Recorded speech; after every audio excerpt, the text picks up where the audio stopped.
അങ്ങനെ ഒരു വർഷം കൂടെ പിന്നിലായി.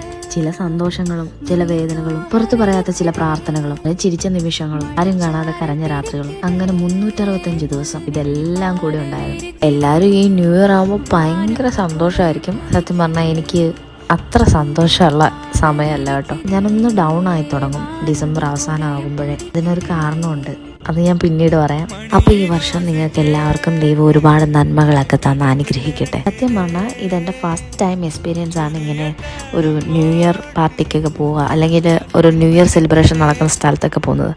സാധാരണ നമ്മൾ ക്രിസ്ത്യൻസ് ആയതുകൊണ്ട് ചർച്ചിൽ പോയിട്ട് ചർച്ചിലെ മീറ്റിംഗ് അറ്റൻഡ് ചെയ്യും. പക്ഷേ നിർഭാഗ്യവശാൽ ആ മീറ്റിംഗ് അറ്റൻഡ് ചെയ്യാൻ പറ്റിയില്ല. അതിൻ്റെ ഒരു സങ്കടമുണ്ട്. സാഹചര്യങ്ങളെയൊക്കെ നമ്മൾ അംഗീകരിച്ചുകൊണ്ട് മുന്നോട്ട് പോയേ പറ്റത്തുള്ളൂ. അപ്പോൾ ഇതാണ് എൻ്റെ ന്യൂ ഇയർ. അപ്പോൾ ഈ വർഷം നിങ്ങൾക്ക് എല്ലാവർക്കും ദൈവം ഒരുപാട് നന്മകളൊക്കെ തന്ന് അനുഗ്രഹിക്കട്ടെ. അപ്പോൾ ഓക്കെ, ബൈ.